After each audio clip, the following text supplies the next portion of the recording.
Hey, good people, what's happening? This is David Tao with NextLevelGuitar.com, and I am here today at NAMM 2018, Anaheim, California, and we are in the Paul Reed Smith booth, hanging out with Paul Reed Smith. Paul, first of all, thank you so much. I know you're super busy. I really appreciate a few minutes of your time. No problem. Last time I saw you, you were on an airplane wearing a PRS shirt. That is very true. That is very true. I was on my way to GearFest in Indiana. I like it because, first of all, we sell a lot of gear.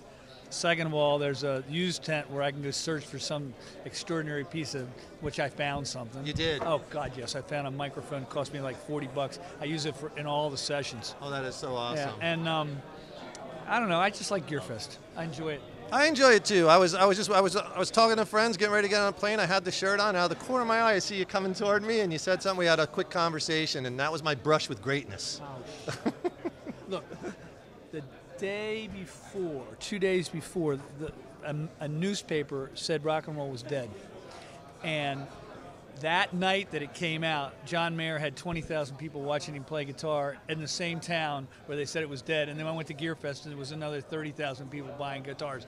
It wasn't dead. Wasn't dead. No, that was actually a good day for me. That's awesome. I'm sorry, rock ain't dead. Absolutely not. I'm a huge Paul Reed Smith fan of your guitars. I bought my first Paul Reed Smith brand new in 1996, I think. I've been playing them ever since. And I wanted to get your feeling on one thing. You know, when Paul Reed Smith guitars first came out, the whole thing was they would say, okay, you can get the heavy sounds like a Les Paul, but then of course you can get the bell-like tones like a Strat, and it was like an always in-between things. But over time, Paul Reed Smith has evolved to have its own sound, and like Paul Reed Smith has its own tones and they're their own guitars. I mean, that must be an incredible thing. What is that like for you, seeing that from, you know, taking it fruition over those past 20 some odd years? So it all started with me watching people literally want to change guitars in the middle of the song. They were using a Strat for the rhythm tones, and they were using a Les Paul for the lead tones. The lead tones. And they wanted to switch in the middle of the thing. Well, that wasn't going to work, right? So then you had the amp with the most gain was an old Marshall 50, and it didn't have quite enough gain. So the pickups had to be a little louder, and DiMarzio and had their super distortion, and Duncan had I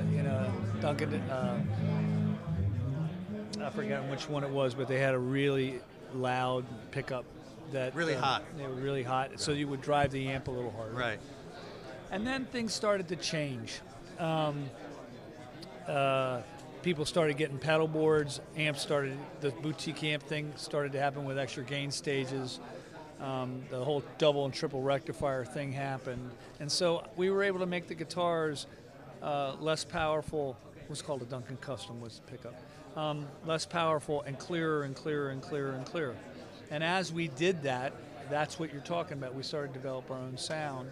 And nobody thinks the Les Paul sounds like a McCarty. And nobody thinks that a DC3 sounds like a Strat. But they're in the same gardens. And now things are getting very clear in a good way. And there's a lot of artists that adore the sound of the guitars. So things have changed, and what you're saying is coming true to some extent. Awesome.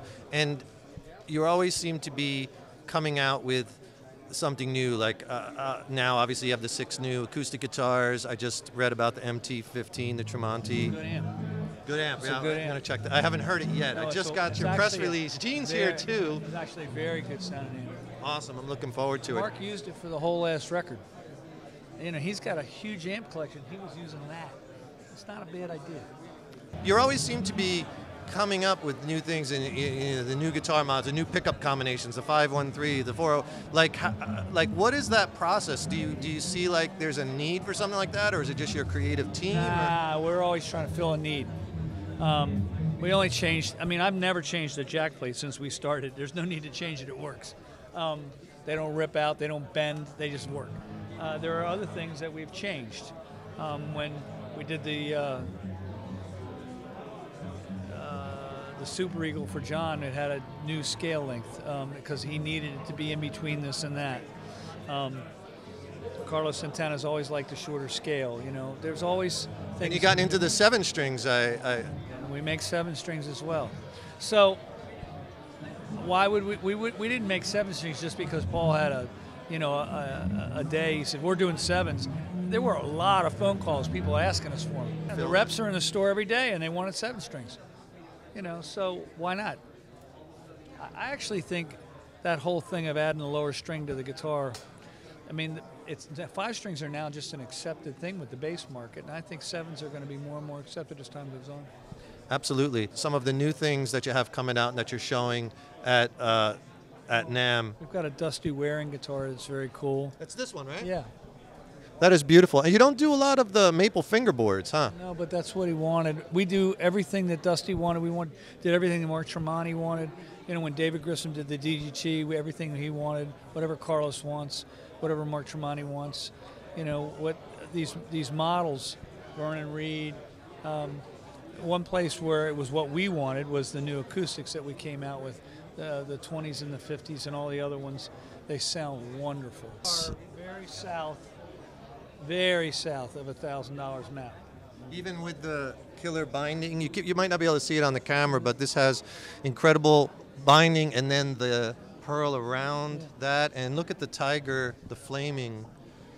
That's one of the things too about Paul Reed Smith guitars that I always say, like when people ask me, because I play so many of them, I always say like the fit and finish is always like untouchable.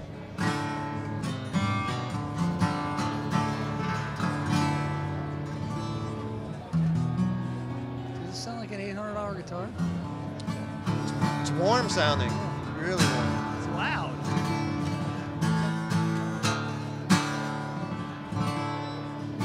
To me, if the customer's getting his money's worth, we've done our job.